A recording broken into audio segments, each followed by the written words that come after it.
Good morning class. Today we are going to study about refraction. इस video में हम refraction के विषय में पढ़ने जा रहे हैं। रिफ्रैक्शन क्या होता है, laws of refraction, refractive index और dependence of refractive index on various factors, इन सब के विषय में हम जानने जा रहे हैं। First I would like to introduce refraction.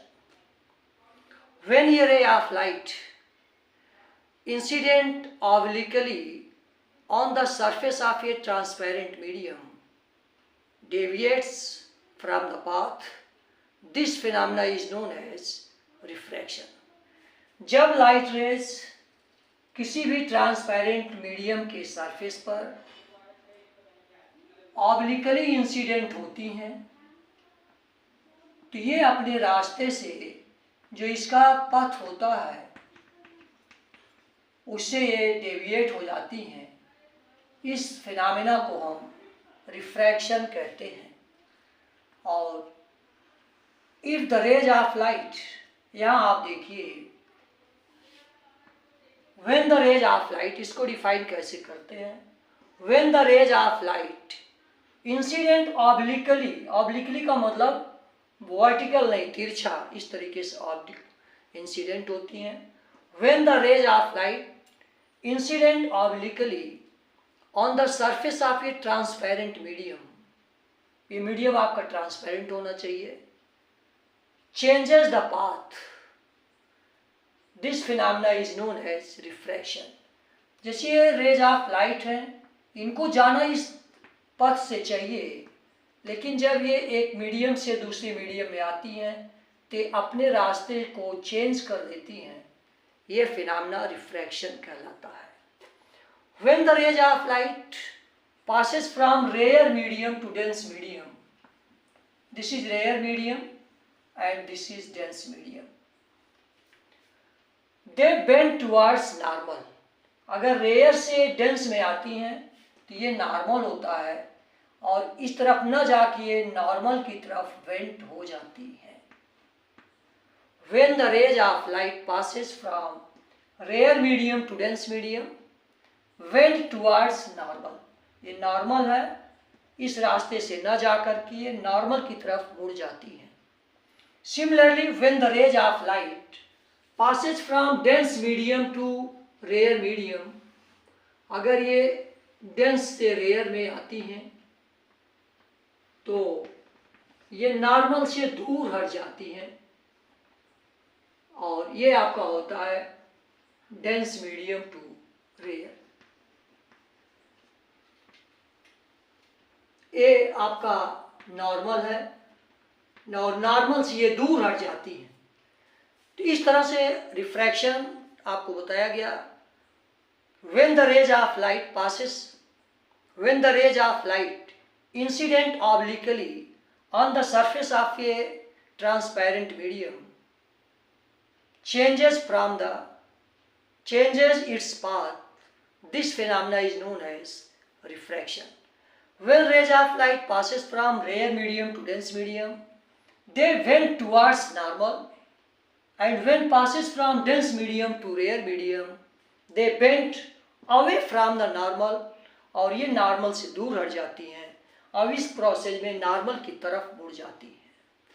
This is known as refraction.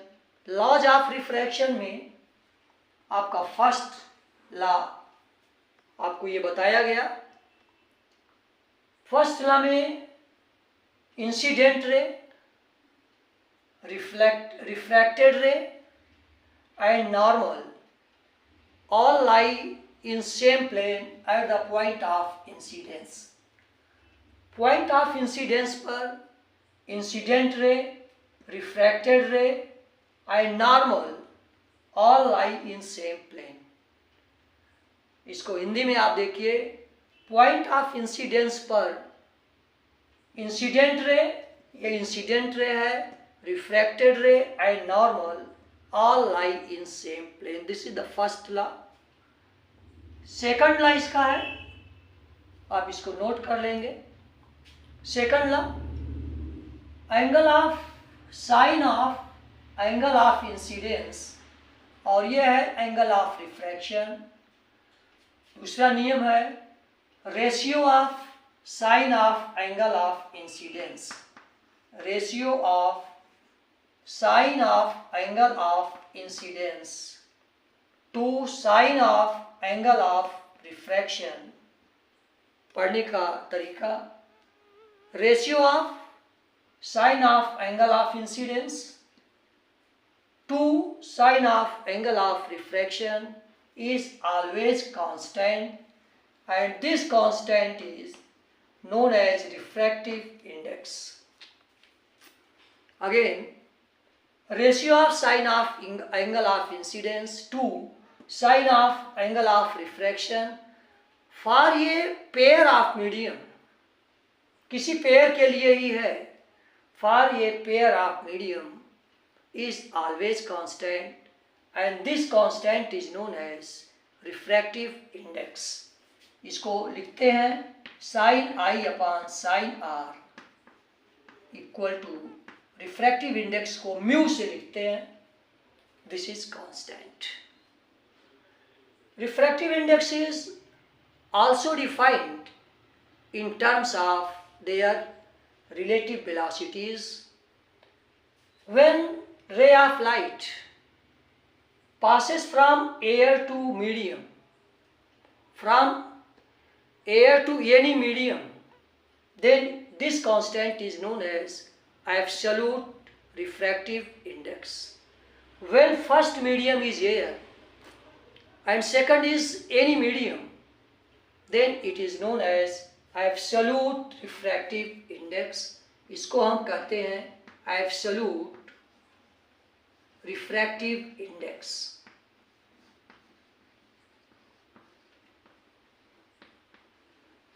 और इसको हम लिखते हैं ए म्यू, मीडियम कोई भी हो, ए म्यू एम इक्वल टू, इसको हम डिफाइन कैसे करते हैं, पहला तो डिफिनीशन इसकी है sine of angle of incidence to sine of angle of refraction is constant. इसको वेलोसिटी के टर्म में हम डिफाइन करते हैं speed of light in vacuum या air, speed of light in air to speed of light in medium, speed of light in medium, this is known as absolute refractive index. इस तरह से हमने आपको रिफ्रैक्शन के विषय में बताया और ये हो जाता है आपका absolute refractive index a mu medium equal to c upon v, where c is speed of light in air and v is speed of light in medium. This is also defined in the terms of wavelength. Wavelength में आप जानते हो c upon जो velocity होती है v equal to n lambda, ये हो जाता है लेमडा से डिफाइन करते हैं, this is c upon lambda. Here we can see that refractive index is inversely proportional to velocity and also inversely proportional to wavelength. जिसमें अगर वेलोसिटी ज़्यादा होती है, speed of light is greater, then refractive index is smaller. This is inversely proportional and also it is inversely proportional to the wavelength. अगर light का wavelength ज़्यादा होता है तो ऐसे कंडीशन में आपका रिफ्रैक्टिव इंडेक्स कम होता है. तो this is known as absolute refractive index. इसके बाद आपको हम बता रहे हैं relative refractive index. When rays of light passes from one medium to another medium, air is replaced by a medium, then it is known as relative refractive index. When rays of light passes from one medium to another medium, then it is denoted as 1 mu 2. यहाँ पढ़ते इसको ऐसे हैं, refractive index of medium 2 relative to 1. This is defined as velocity, आप यहाँ speed लिख सकते हैं, speed of light in medium 1, in medium 1 upon speed of light in medium 2.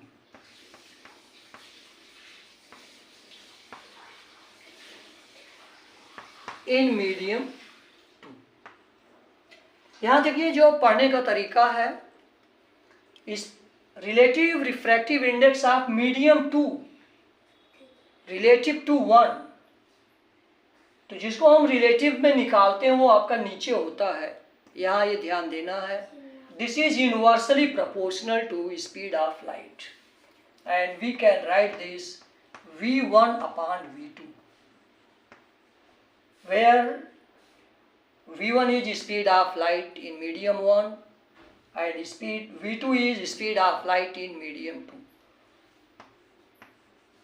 और इसी को अगर हम इस तरह से करें, speed relative refractive index of medium 1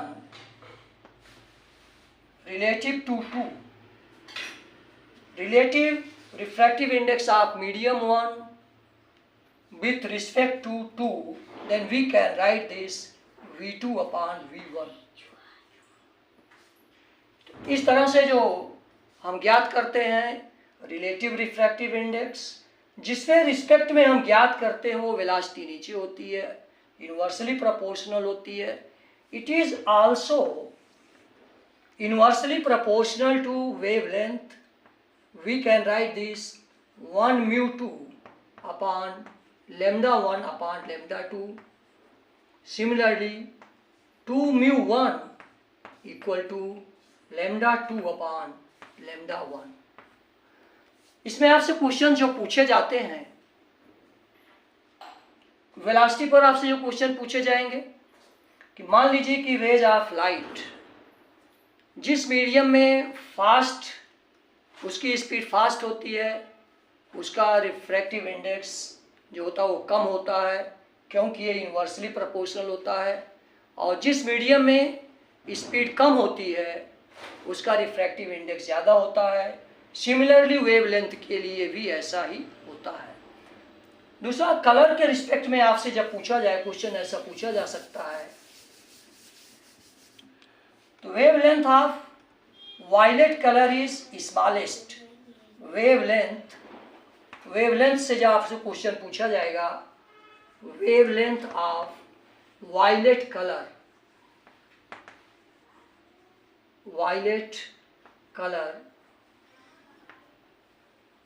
is smaller, आपका smallest, and wavelength of red colour is longest.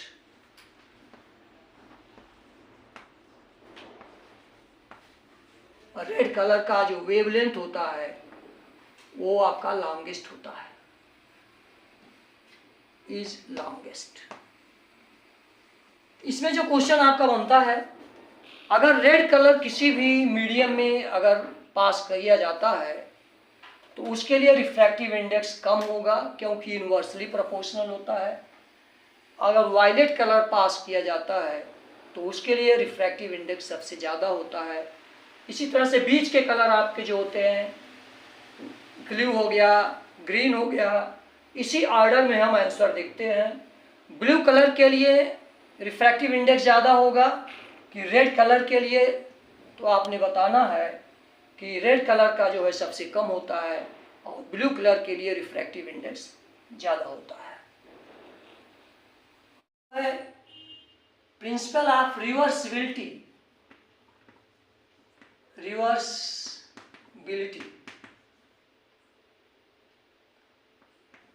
Of light. Principle of reversibility of light.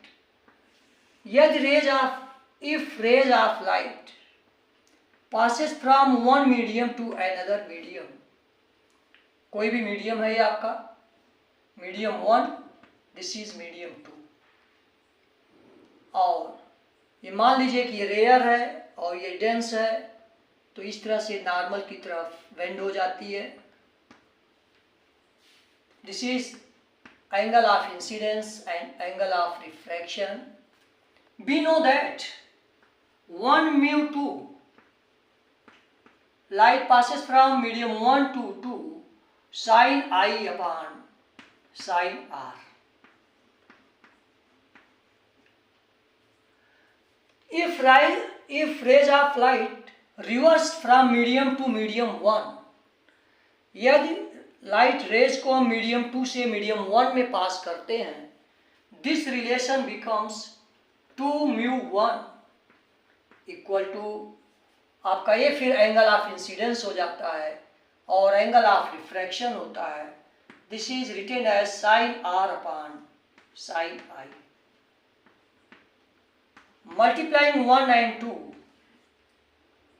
1 और 2 को अगर हम मल्टीप्लाई करते हैं, we get 1 mu 2 into 2 mu 1, इनको हम मल्टीप्लाई करते हैं sine I upon sine R into sine R upon sine I। We get this is 1, sine R ये कैंसिल हो जाता है। 1 mu 2 ये आपका हो गया 1 mu 2 into 2 mu 1 equal to 1, और ये होता है 1 mu 2 equal to 1 upon 2 mu 1। इस पर भी आपसे क्वेश्चन पूछे जा सकते हैं। अगर एयर से ग्लास में रिफ्रैक्टिव इंडेक्स आपको दे दिया गया, मान लीजिए ऐसे क्वेश्चन देंगे, air to glass, air to glass, अगर इसको आपने दे दिया गया 2.5, glass to air refractive index क्या होगा, glass to air, this is 1 upon 2.5, this is, तो इस तरह से air to glass, glass to air, इस तरह से जो क्वेश्चंस आपसे पूछे जाएंगे तो आपने ये सॉल्व करना है। इस वीडियो में हमने आपको रिफ्रैक्शन क्या है, रिफ्रैक्शन के रूल्स क्या हैं, इसके विषय में बताया, और इस पे किस कंडीशंस पर कैसे क्वेश्चंस आपके बनते हैं उसको बताया कि स्पीड ऑफ लाइट के टर्म में कैसे डिफाइन करते हैं, वेवलेंथ के टर्म में कैसे डिफाइन करते हैं।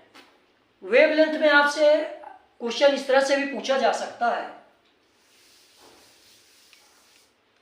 जो वेवलेंथ के टर्म में होता है, ये आप जानिए, wavelength of violet colour, wavelength, इस पे क्वेश्चन आपसे पूछा जाता है, वेवलेंथ ऑफ वायलेट कलर,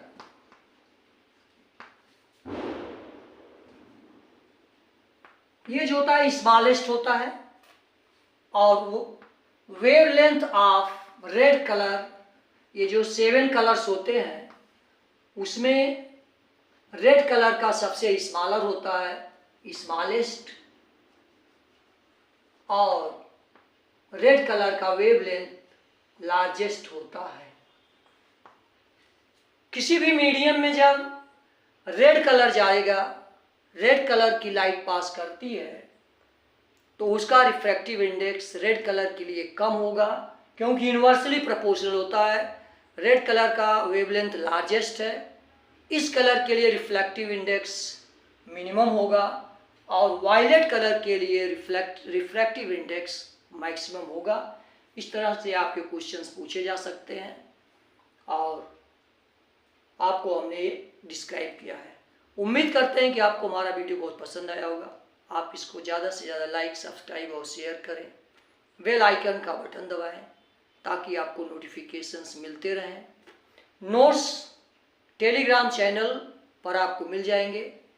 हमारे चैनल के डिस्क्रिप्शन में टेलीग्राम चैनल की लिंक है, जहाँ पर आपको नोट्स मिल जाएंगे।